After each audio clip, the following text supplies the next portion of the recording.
Hi friends, welcome to మన ఊరు కబుర్లు యూట్యూబ్ ఛానల్. గైస్, మనందరం ఎంతో ముద్దుగా ఏఎన్ఆర్ గారు అని పిలుచుకునే అక్కినేని నాగేశ్వర గారు పుట్టి పెరిగిన ఊరికైతే ఈరోజు నేను వచ్చేసాను.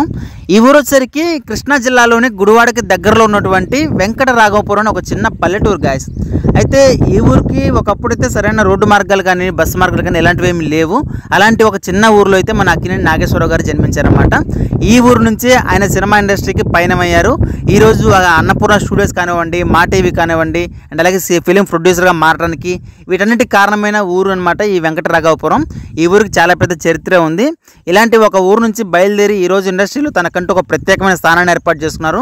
అండ్ అలాగే నాగార్జున గారు కూడా వాళ్ళ నాన్నగారు పుట్టిన పెరిగిన ఊరికి ఏదైనా మంచి పని చేయాలని చెప్పేసి ఈ ఊరికి చాలా మంచి పనులు అయితే చేశారు. ఇవన్నీ కూడా మీకు ఈ వీడియోలో ఎక్స్ప్లెయిన్ చేస్తాను. ఈ వెంకట రాఘవపురం అనే ఊరి నుంచి పశ్చిమ గోదావరి జిల్లాకి చాలా దగ్గర అనమాట. అయితే ఈ ఊరికి ఒక బ్రిడ్జి అవసరం ఉండి బ్రిడ్జ్ అయితే ఏర్పాటు చేశారు.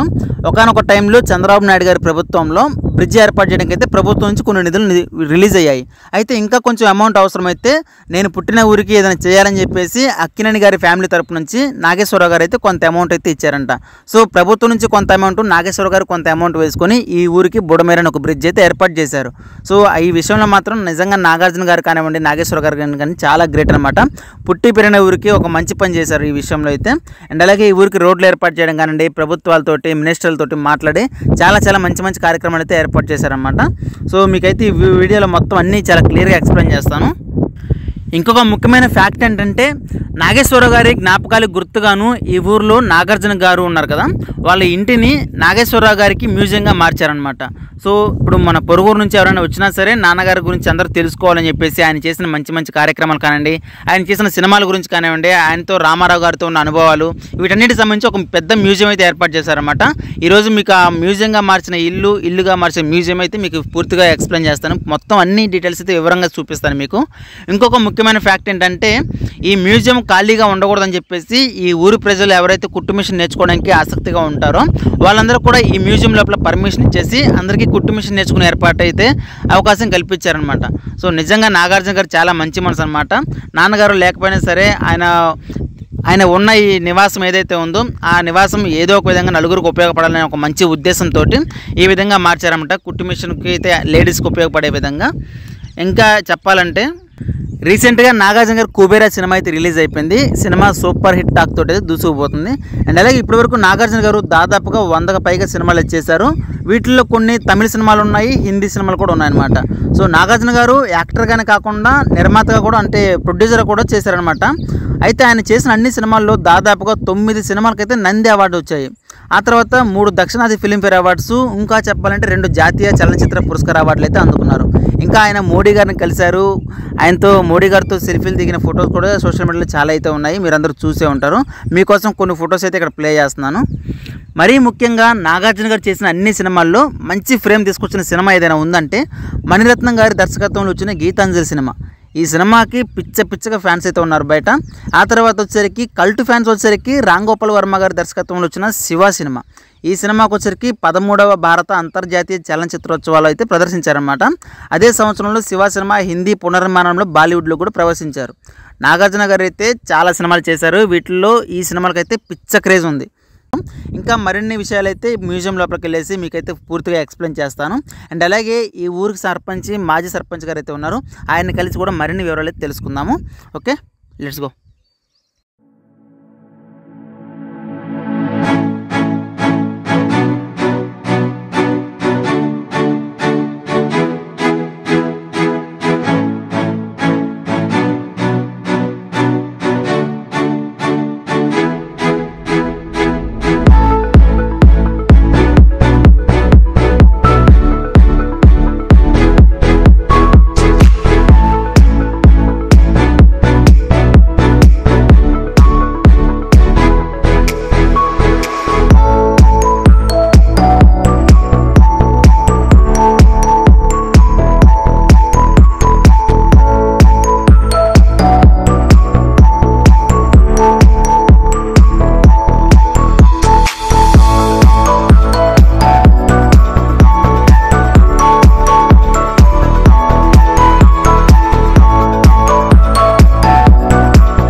హాయ్ సార్, నా పేరు సంజయ్ అండి. నేను గుంటూరు నుంచి వస్తున్నాను. అయితే ఇప్పుడు అక్కినేని నాగేశ్వరరావు పుట్టినప్పుడు రాఘోపురం చెప్పారు. నేను ఆయన ఇల్లు ఈ ఊరు ఒకసారి చూసిపోదాని వచ్చాను. పనుల పని మీ అందరు కూడా ఆయన చేసిన మంచి పనులు, ఆయనతో మీకు పరిచయాలు ఉంటాయి కదా, ఏదైనా పండగ కానీ ఏదైనా ఫంక్షన్ కానీ ఊర్లో ఏదైనా ఓపెనింగ్ కానీ లాంటివి వస్తుంటారు కదా, ఆయనతో మీ అనుభవాలు మీ జ్ఞాపకాలు ఒకసారి తెలుసుకుందామని చెప్పేసి వచ్చాను నేను. మీ పేరు సార్? నా పేరు నిర్మల లక్ష్మణరావు అండి. లక్ష్మణరావు గారు అండి. మాది రామాపురం గ్రామం. ఓకే అండి. అయితే ఏంటంటే రామాపురం అనేది ఇక్కడ నుంచి మొత్తం అంతా కూడా రామాపురమేనండి. ఓకే. అయితే ఇది వెంకటరామపురం అనేది బైఫికేషన్ అయినాక కొత్తగా పంచాయతీ ఏర్పడినాక వెంకటరామపురం అనే గ్రామం ఏర్పడిందండి. అంతకుముందు రామాపురం ఓన్లీ మొత్తం రామాపురమేనండి. ఓకే. అయితే ఇక్కడి నుంచి ఇది కూడా రామాపురంలో భాగమేనండి ఇది. ఓకే. అయితే నాగేశ్వర గారు ఏంటంటే రామాపురంలో పుట్టారండి. నాటకాలు యాక్ట్ చేసేవారు చిన్నప్పుడు? అంటే స్కూల్ టైంలోనా లేకపోతే ఊర్లో ఏదైనా తిరణాలు లాంటి సందర్భాలు? మామూలు ఎక్కడ నాకుండా ఆయన బాగా నాటకాలు అంటే బాగా ఇంట్రెస్ట్ ఆయనకి. డ్రామాలు వేయటం, డ్రామా నుంచి గుడివాడ రైల్వే స్టేషన్ లో డైరెక్టర్ కళలో పట్టడం, తర్వాత సినీ ఫీల్డ్కి వెళ్ళడం, ఆయన హైదరాబాద్ లో సెటిల్ అవటం. ముందు ఫస్ట్ మద్రాసు నుంచి హైదరాబాద్ స్టూడియో తీసుకురావటం, అన్నపూర్ణ స్టూడియో తీసుకొచ్చింది మరి ఆయనే కదండి. హైదరాబాద్ సినీ ఫీల్డ్ తరలించిందే ఫస్ట్ ఆయన. ఆ రోజుల్లో ఆ కొండలో ఆ గుట్టలో నాగేశ్వర రికార్డు ఆ స్టూడియోలన్నీ హైదరాబాద్ తీసుకొస్తానికి మెయిన్ కర్త కర్మక్రియ అన్ని కూడా నాగేశ్వర. దాంట్లో మీకు ఎలాంటి సందేహం లేదు. చాలా హార్డ్ వర్క్ బాగా చేశారు. తర్వాత మా ఊరికి వచ్చేసరికి ఆయన ఈ చుట్టుపక్కల కావాలి అక్కడ కరెంట్ ఉండేది కదండి. అప్పట్లో జగన్ వెంకటరావు గారి చుట్టూ తిరిగి మా ఊరికి కరెంట్ అనేది ఆయన తీసుకొచ్చాడు. నాగేశ్వర తీసుకొచ్చింది మాకు కరెంటు. చిన్న పల్లెటూరు నాకు కూడా 56 సంవత్సరాలండి. నేను కూడా పొడవై పక్క ఇల్లు మాది. మాకు నాగేశ్వర మా ఎదరే. ఆ టైంలో కరెంట్ సదుపాయం లేదు అసలు లేదు. మేము రోడ్లు ఉన్నాయి, పోనీ తార్ రోడ్లు ఉన్నాయి, బురద రోడ్డు, గ్రావెల్ కూడా లేదు. బురద రోడ్డు బురద అసలు గ్రావెల్ కూడా మాకు రోడ్లు లేవండి. అయితే ఎండ అయితే మామూలుగా రోడ్డు, బురద మామూలుగా వర్షం పడితేనే బురద వేయటండి. అలాంటి వాతావరణంలో మేము పెరిగాము. నాగేశ్వర పెరిగారు. అయితే ఏంటంటే మాకు ఒక రకమైన మా ఊరికి ఒక గుర్తింపు అనేది ఒక నాగేశ్వర బట్టే వచ్చిందండి.